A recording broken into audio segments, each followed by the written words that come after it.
चलो आज हमारे क्लास 7 के मैथ्स का दूसरा दिन है और आज हम लोग थोड़ा अलजेब्राइक एक्सप्रेशन का प्रैक्टिस करेंगे।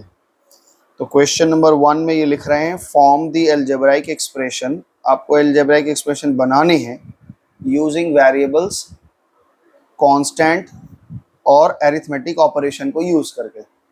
तो अरिथमेटिक ऑपरेशन मतलब समझ गए कि प्लस माइनस इंटू डिवाइड हो गया। कांस्टेंट का मतलब सारे नंबर वाले वैल्यू आ गए और वेरिएबल्स का मतलब हो गया सारे अक्षर वाले लिटरल वैल्यू। तो इन्हीं तीनों को यूज करके हमें बनाना है। तो पहला वाला क्वेश्चन हम लोग बनाते हैं। लिखा है 6 मोर, 6 ज्यादा, then thrice a number x, यानी एक नंबर है x उसके थ्राइस यानी ट्रिपल से 6 ज्यादा। इसको हमने बनाया है, यहाँ पे देखो +6 किया है और +6 के साथ क्या लिखा है, नंबर का ट्रिपल, नंबर के ट्रिपल के साथ 6 ज्यादा। बात समझ में आई है कि नहीं, बोलो। क्वेश्चन नंबर बी पढ़ते हैं। आइए बी में क्या लिख रहे हैं। तो ये क्वेश्चन नंबर बी में हमें लिख रहे हैं कि 5 टाइम्स x, 5 टाइम्स x क्या हो जाएगा, बोलो। 5x is subtracted from 13। तो कैसे लिखेंगे बताओ। 5x - 13। हाँ, गलत हो गया ना, फ्रॉम पहले होता है। तो 13 से 5 times of x is subtracted from 13, तो क्या होगा बोलो। 13 - 5। हाँ, तो इसका हो जाएगा 13, क्योंकि ये फ्रॉम है, -5 टाइम्स ऑफ x। बात समझ में आया। आइए सी नंबर देखते हैं क्या है, बताओ, मेरे को हेल्प करो जरा। द नंबर x कह रहा है, द नंबर x। चलो जी, थोड़ा सा इसको हम जूम कर दें क्या, धीमा छोटा लग रहा है मेरे को। हाँ, the number x and y both squared and added. कह रहा है दोनों नंबर का स्क्वायर करो और जोड़ दो। The number x and y both squared, दोनों को स्क्वायर करो फिर ऐड कर दो। बोलो क्या बनेगा। x² हाँ + y²। हाँ, x square plus y square. कह रहे हैं दोनों नंबर का स्क्वायर करो और ऐड कर दो। तो हमने एक्स स्क्वायर किया और वाई स्क्वायर किया, दोनों को ऐड कर दिया। बात समझ में आ गई। आगे चलें। क्वेश्चन नंबर 4 में देखो क्या कह रहे हैं। Number 7 is added, number 7 is added to, number 7 is added to 3 times of the product of p and q। p और q के प्रोडक्ट निकालो। प्रोडक्ट का मतलब क्या होता है, मल्टीप्लाई। उसको 3 टाइम्स करो, 3 से मल्टीप्लाई करो और उसमें 7 जोड़ दो। तो क्या क्या हुआ बोलो बताओ। डी नंबर क्या लिखा है, इन्होंने कहा है P और Q का प्रोडक्ट निकालो, निकल गया। इसका 3 टाइम्स करो, कर दिया। अब इसमें कह रहे हैं कि 7 जोड़ दो, तो ये हो गया कि नहीं, बोलो। समझ में आया। तो एक्चुअली में क्या करना है, इनके भाषा को समझना है और वो जो कहेंगे वो कर देना है, और कुछ नहीं करना है। समझ में आ गया, इजी है। आगे चलो। इन दोनों के बीच में कौन सा सिंबल होगा? तो मल्टीप्लाई है ना, तो मल्टीप्लाई यूज किया ना। ये कह रहे हैं इन दोनों के बीच में क्या है, तो मल्टीप्लाई यूज किया ना, p इंटू। तो एक्चुअली तीनों मल्टीप्लाइड हैं। आगे सुनो, नंबर 7, नंबर 5 देखो क्या कह रहे हैं। नंबर ई यानी 5 क्या कह रहा है, सुनो। 3 टाइम्स ऑफ x, तो 3 टाइम्स ऑफ x क्या हो जाएगा भैया, ये हो जाएगा 3x। 3 times of x is 3 times of x is subtracted from the product of x with itself. कह रहा है 3 टाइम्स ऑफ x को सब्ट्रैक्ट करो, किससे, x को उसके ही प्रोडक्ट से। जब x अपने आप से मल्टीप्लाई होगा तो क्या बनेगा, एक्स स्क्वायर बनेगा, और उसमें से 3 टाइम्स ऑफ x सब्ट्रैक्ट कर दो। तो इसको फ्रेश करके लिखें तो ऐसे लिखना चाहिए था, x और x का मल्टीप्लाई ये होगा और उसमें 3x सब्ट्रैक्ट कर दो, तो ये आंसर है। इसको और सिंप्लीफाइड वैल्यू करके दिखें तो x² - 3x होना चाहिए, ये आंसर है आपका। आइए लास्ट वाला देख लेते हैं क्या कह रहे हैं। लास्ट वाला नंबर में क्वेश्चन में आपको कहा जा रहा है किताब बड़ा है और हमारा, इसको थोड़ा कर लेते हैं इधर। हाँ, अब ठीक है। क्वेश्चन नंबर 6 देखो, ये क्या कह रहे हैं। कह रहे हैं sum of the number m and n, m और n दो नंबर, इनका जोड़ लगाओ, इस सब्ट्रैक्टेड घटाओ फ्रॉम देयर प्रोडक्ट। बताओ क्या होगा, m और n के प्रोडक्ट। तो m और n का प्रोडक्ट, इसमें से घटाओ, क्या घटाना है, इन दोनों के सम को। बोलो समझ में आया है। तो ऐसे बहुत सारे क्वेश्चन अगर तुम्हारे पास दिए जाएं तो क्या लिखा इन्होंने कि m और n के प्रोडक्ट से माइनस करो m प्लस n। ठीक है, कर दिया, कोई दिक्कत है? तो ये क्वेश्चन नंबर 1 केवल क्या कर रहे थे, आपको ये खाली क्वेश्चन नंबर 1 में क्या करवा रहे हैं, क्वेश्चन नंबर 1 में ये आपसे बोले कि आप एक्सप्रेशन बनाना सीखो पहले। तो क्वेश्चन नंबर 1 कंप्लीट हो गया। आइए क्वेश्चन नंबर 2 को पढ़ते हैं, क्या कह रहे हैं ये। क्वेश्चन नंबर 2 में ये क्या कह रहे हैं, आओ जी। अ टैक्सी चार्जेस, ये भी वही करना है। अ टैक्सी चार्जेस 9 रुपीज 9 पर किलोमीटर, हर किलोमीटर जाने में 9 रुपये लेता है। And a fix charges of 50, और उसका जैसे ही टैक्सी बुक करोगे 50 रुपये तुरंत ले लेगा। If the taxi is hired for x kilometre, right the algebraic expression for this situation. बताइए, बुद्धि लगाइए। कह रहा है कि जैसे ही हम टैक्सी लेते हैं, 50 तो तुरंत ही फिक्स चार्जेस है उसका, तो वो तो ले ही लेगा।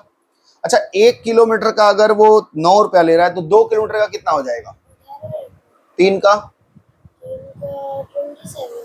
अगर हम 1 किलोमीटर जा रहे हैं, ऐसे समझो, 1 किलोमीटर जा रहे हैं तो 9 इंटू 1, 2 किलोमीटर जा रहे हैं तो 9 इंटू 2, 3 किलोमीटर जाएंगे तो 9 इंटू 3, ऐसे लेगा। अगर हम x किलोमीटर जाएं तो कितना लेगा? 9x।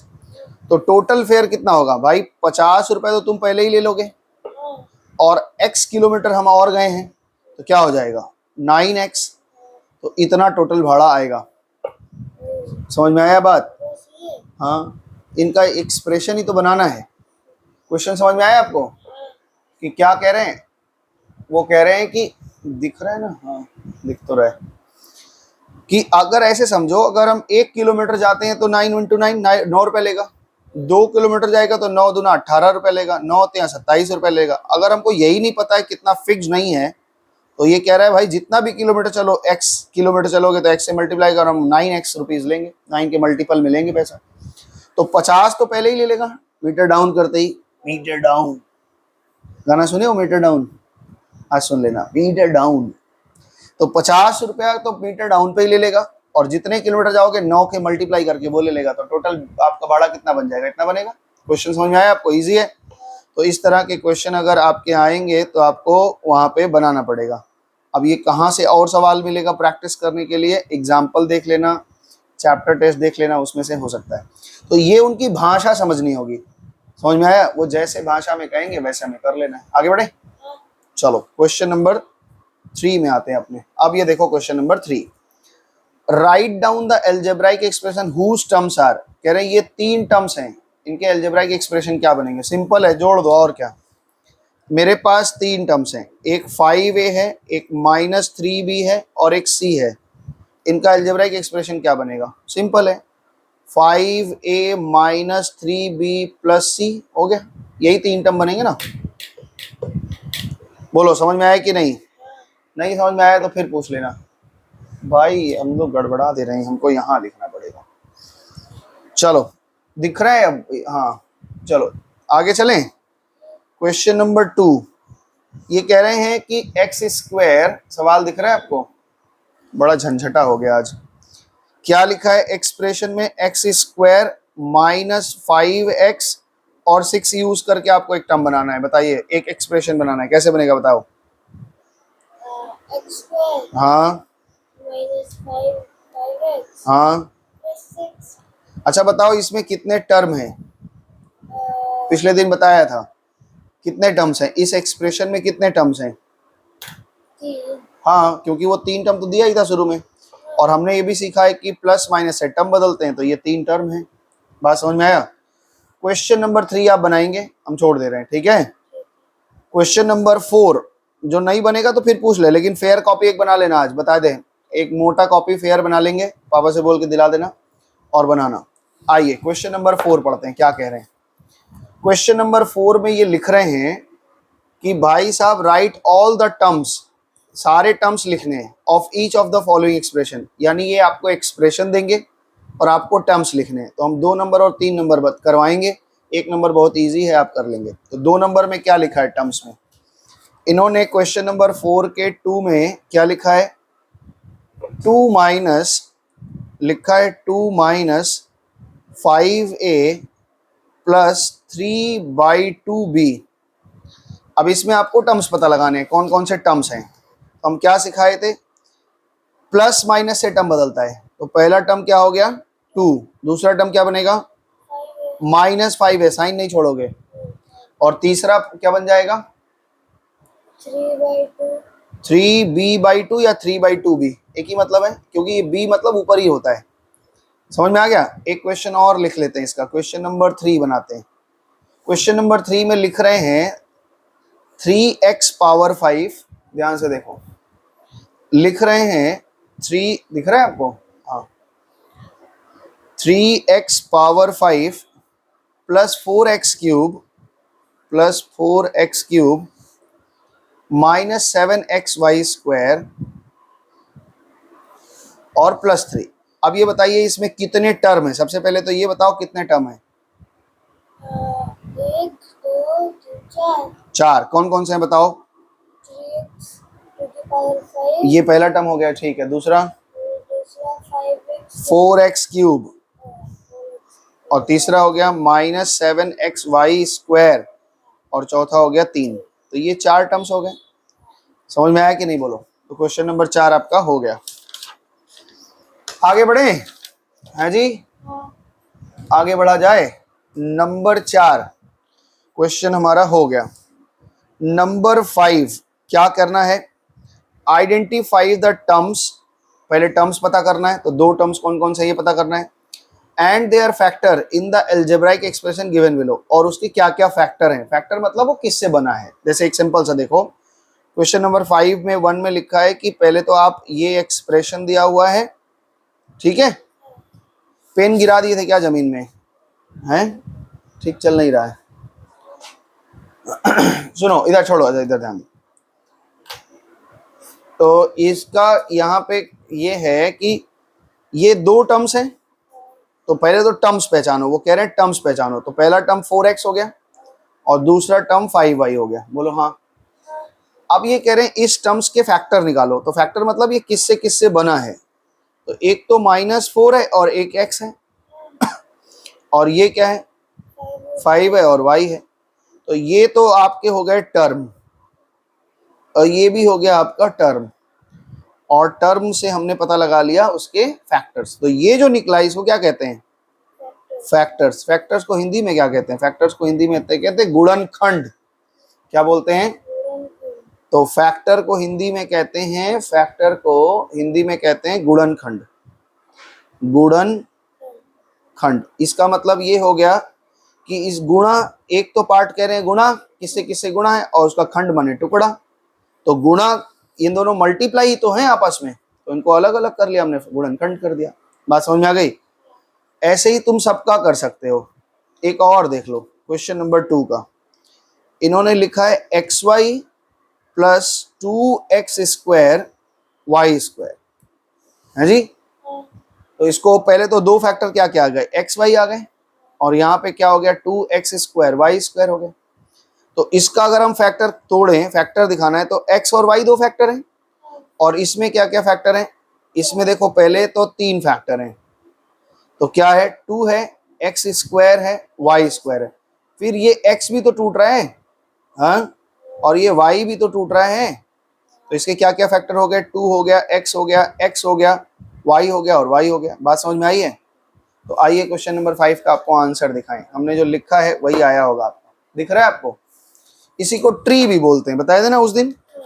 8 का एक्सरसाइज 8 का क्वेश्चन नंबर 4, 8 क्वेश्चन नंबर 4। देखो इन्होंने क्या लिखा, 4 हो गया, 5 देखो लिखा है, ये आपका एक्सप्रेशन है, ये आपके टर्म्स हैं, और ये आपके फैक्टर हैं।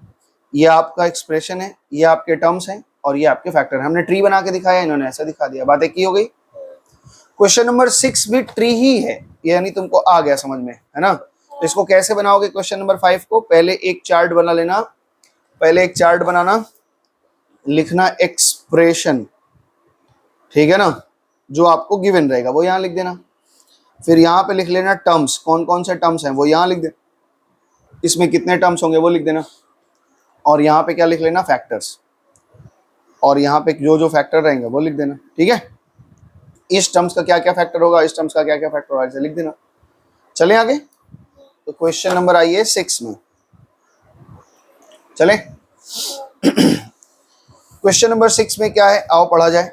क्या कह रहे हैं, शो द टर्म्स, मतलब आपको टर्म्स दिखाने हैं, और फैक्टर भी दिखाना है, by tree diagram the following element. Same question है जो हमने दिखाई दिया, क्वेश्चन नंबर 5 में ही 6 दिखा दिया था।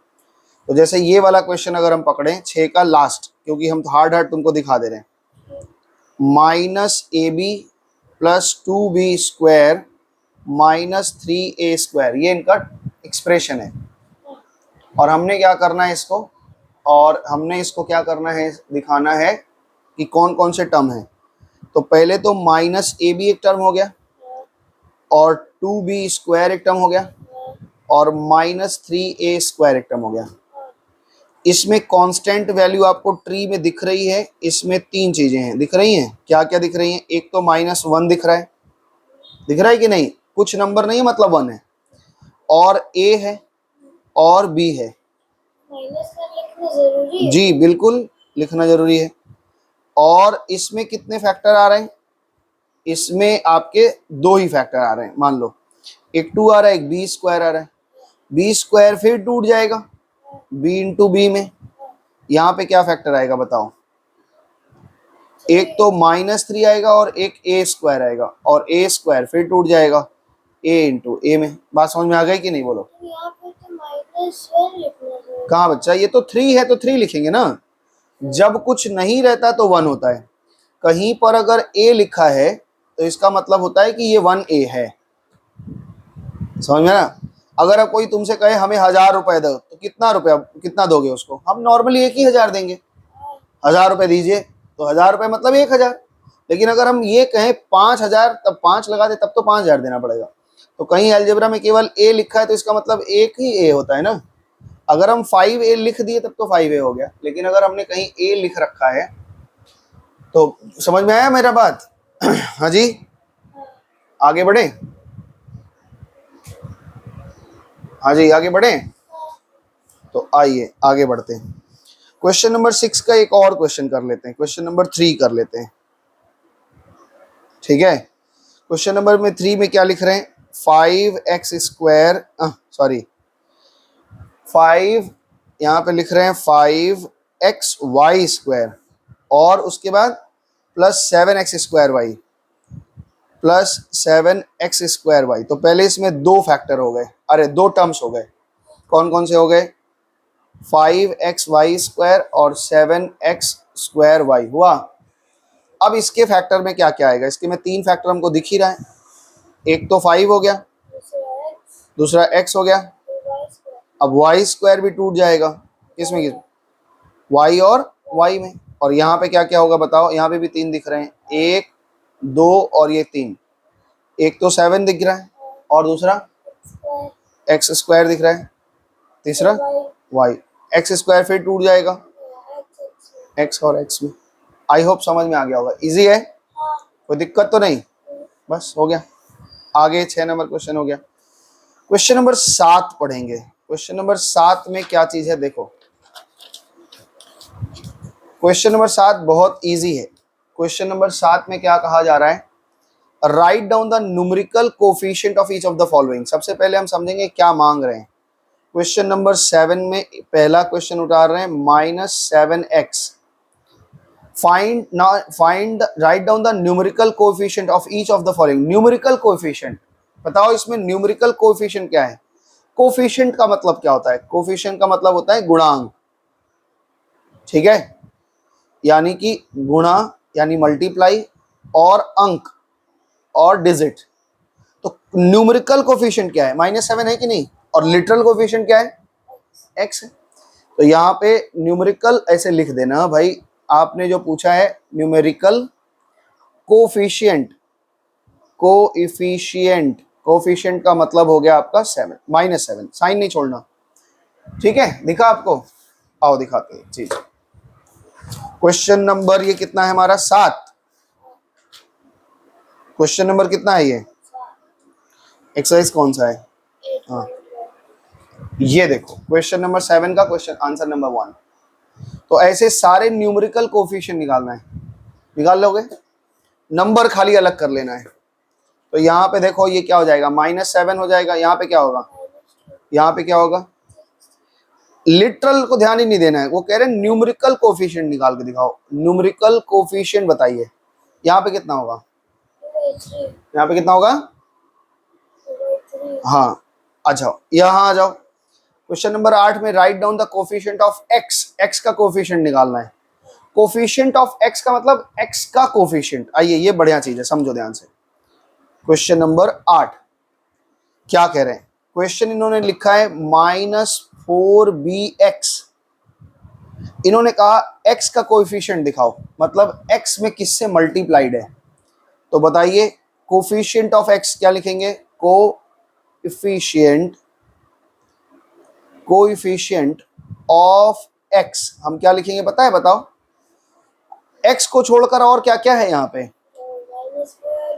तो ये इसका कोएफिशिएंट हो गया। बात समझ में आ गया। अगर इसी सवाल में हमसे पूछे कि कोएफिशिएंट ऑफ, ये हमने सेवा भाव से दे रहे हैं, ये हमें पूछा नहीं, हमने सेवा कर रहे हैं, फालतू बता रहे हैं।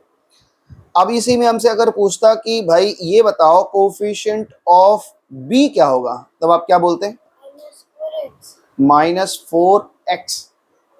अगर इसी में हमसे पूछता कि कोएफिशिएंट ऑफ -4 क्या होगा, तब क्या लिखते हैं। समझ में आ गया आई होप। तो यहाँ पे सारा ऐसे ही करना है। यहाँ पे x का कोएफिशिएंट बताओ क्या है, 5/z और यहाँ पे -1, माइनस नहीं बोलेंगे, -1, और यहाँ पे -3 बोलो, x का कोएफिशिएंट निकालना है तो -3। 1 का स्क्वायर हट रे, देख फंस गए तुम। -3x² है, क्वेश्चन नंबर 4 है, -3x² y है। इन्होंने क्या पूछा हमसे, कोएफिशिएंट ऑफ x।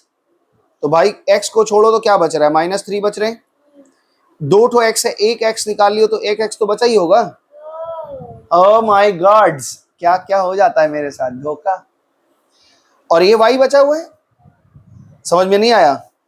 तो जिसका पूछ रहा है उसका निकाल लो, कोएफिशिएंट का मतलब है गुणांक, यानी इस चीज में कितने से गुणा है। x का गुणांक पूछ रहे तो x में और कौन कौन चीजों से मल्टीप्लाइड है, यही पता लगाना है। आई होप समझ में आया होगा। आगे बढ़ जाएं। अच्छा अब देखो यहाँ पे एक सवाल, क्वेश्चन नंबर 9। एक सवाल में ये 9 नंबर में लिख रहे हैं कि हमने एक दिया -7x², sorry Shaktimaan, 7xy² z³।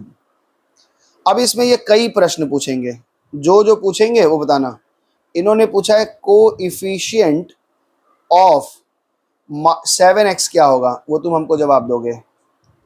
दूसरा प्रश्न पूछ रहे हैं कोएफिशिएंट ऑफ -xy² का क्या होगा, और तीसरा पूछ रहे हैं xyz का क्या होगा। ठीक है, ये भी बता लोगे ना कोएफिशिएंट। और चौथा पूछ रहे हैं नंबर 4,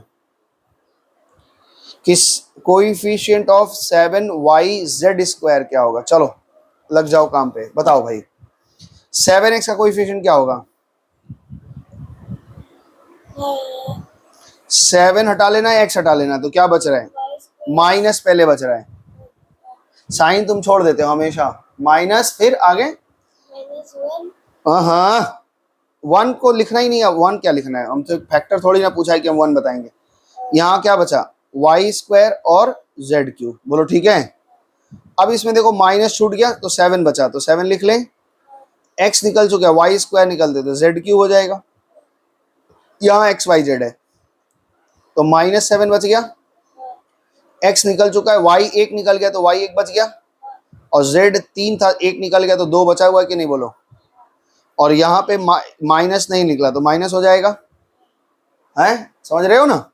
7 निकल गया, y x बचा हुआ है, y 1 निकल गया है तो 1 बचा हुआ है, और z 3 था, 2 निकाल लियो तो 1 बच गया है। बोलो मेरी बात पकड़ पाए हो कि नहीं बोलो। अगर ये समझ गए तो सब हो जाएगा। कोएफिशिएंट अब समझ गए हो अच्छे से, आई होप समझ में आया होगा। इजी है। चलो क्वेश्चन नंबर 10 पढ़ा जाए। हाँ जी, क्वेश्चन नंबर 10, क्वेश्चन नंबर 10 पढ़ेंगे हम लोग। आओ, आइडेंटिफाई, पहचानो, मुझे पहचानो, कहां से आया, मैं हूं कौन। नींद आ रही है? तो यहां पे ये कह रहे हैं कि ये बताओ, identify the terms other than constant and write their numeral coefficient each of the following algebraic expression. चलो इसमें हम कुछ और बातें बताते हैं। आज यहीं तक रखेंगे 10 तक। आप 10 तक पूरा होमवर्क बना के लाएंगे अगले दिन, और साफ सुथरा सा राइटिंग में थोड़ा फास्ट लिखने की कोशिश करेंगे। एक शिकायत आई है तुम्हारे स्कूल से कि तुम बहुत सीलो हो। हाँ, हम तो स्कूल गए ही नहीं। अरे हमको खबर आता, तुम्हारी मैडम बताते रहते हैं हमको। क्वेश्चन नंबर 1 में पहले ये बताओ, इसमें से हमें ये पहचानना है कि कौन सा कांस्टेंट टर्म है। सबसे पहले ये बताइए, इन्होंने पूछा तो नहीं है लेकिन हम बताना चाह रहे हैं आपको। कांस्टेंट टर्म्स किसको बोलते हैं? जिस टर्म में वेरिएबल यूज नहीं है वो कांस्टेंट टर्म होता है, और जिस टर्म में वेरिएबल यूज है वो constant term, other than constant term है। तो बताओ भाई, कांस्टेंट टर्म इसमें कौन सा है? टर्म्स आपको दिख रहे हैं कि नहीं? ये 3 और ये 7x है, ये टर्म्स है, दिख रहा है ना? तो कांस्टेंट टर्म क्या हो गया? 3 हो गया। -7 हाँ हाँ, -7 नहीं, ये पूरा टर्म्स होता है बच्चा, ये पूरा टर्म्स है। अच्छा। टर्म में नहीं, अलग अलग टर्म्स माने ये और ये पूरा। तो कांस्टेंट टर्म ये है, और other than constant, other than constant, constant के अलावा कौन सा टर्म्स है हमारा? ये है -7x। ठीक है, अब ये कह रहे हैं कि -7x जो कांस्टेंट के अलावा जो आपका टर्म्स है उसमें बताना है। क्या बताना है? आइडेंटिफाई द टर्म, आपको टर्म पहचानना है अदर देन कांस्टेंट, कांस्टेंट के अलावा कौन सा टर्म है। तो ये वाला हमने पहचान लिया, कांस्टेंट के अलावा ये है। अब ये आगे कह रहे हैं and write their numeral coefficient. अब इसमें न्यूमरल कोफिशिएंट क्या है बताओ? 7x में न्यूमरल कोफिशिएंट क्या होगा? चलो हम तुमको समझाने के लिए कर रहे हैं। न्यूमरल कोफिशिएंट क्या है बताओ? न्यूमरल कोफिशिएंट -7 है। और लिटरल वेरिएबल क्या है बताओ? यानी लिटरल बोलो या वेरिएबल बोल दो। वेरिएबल का कांस्टेंट, वेरिएबल क्या है इसमें? x है। तो यही क्या इन्होंने प्रश्न किया था, identify the term other than the constant, write their numeral coefficient in each of the following algebraic expression, और सबके उनके वो बताओ। तो ये भाई हमने लिटरल कोफिशिएंट निकाल दिए और उनका न्यूमरल कोफिशिएंट निकालना था, तो उसका न्यूमरल कोफिशिएंट निकाल दिया, है ना? तो ठीक है, चलिए एक क्वेश्चन और दिया इसी में इन्होंने। तो इन्होंने एक्चुअली में जो पूछा है वो इस सवाल में हम दिखाएंगे आपको। 1 + 2x - 3x², 1 + 2x - 3x²। तो अदर देन कांस्टेंट, पहले इसे बताओ कांस्टेंट टर्म कौन सा है? उसमें कांस्टेंट वन है। हाँ, क्योंकि उसमें वेरिएबल नहीं है। तो ये दोनों हो गए अदर देन कांस्टेंट। तो अदर देन कांस्टेंट टर्म कौन कौन से आ गए हमारे? अदर देन कांस्टेंट टर्म, ठीक है, कौन कौन से आए? एक तो 2x आया और एक -3x² आया। बोलो ठीक है। अब ये 2x है सर, क्या लिखा है? हमसे पूछा न्यूमरल कोएफिशिएंट, हमसे पूछा है numeral coefficient, numeral coefficient of 2x। 2x में न्यूमरल कोएफिशिएंट क्या है? 2। और न्यूमरल कोएफिशिएंट ऑफ -3x² में न्यूमरल कोएफिशिएंट क्या है? -3। दैट्स इट, खत्म। बात समझ में आ गई? तो आज हम लोग इतना ही रखते हैं, क्योंकि आज हम लोग अभी हमको जाना है, क्लास भी जाना है। तो अभी हम आपको इतना ही रखते हैं, अगले दिन हम इसकी चर्चा आगे बढ़ाएंगे। आपका होमवर्क ये है कि आपको अप टू 10 ऑल सम्स बना लेने हैं फेयर कॉपी में, ठीक है ना? फेयर कॉपी में आप बनाएंगे। ये तो क्लास वर्क की हमारी डायरी है, अब क्लास की कॉपी को अलग चीज़ है, और लेकिन घर में आप इसको अच्छे तरीके से बना लेंगे। तो आज हमने ये बनाया है और ये हम डाल देंगे जब हम इसको उसमें डिस्क्रिप्शन में आपको मिल जाएगा पूरा जो हमने क्लास किया है। आज कितनी तारीख है? आज है 28 की 29? 29, आज 29 है, 29 है। तो 29 ऑफ मार्च 2024 ये हमारा आज का डेट का है, ठीक है जी? ये हमने बना दिया है आज। चलो तो थोड़ा एडजस्ट करके पढ़ लेंगे, काम खत्म। ठीक है, नमस्ते, धन्यवाद, बोलो नमस्ते।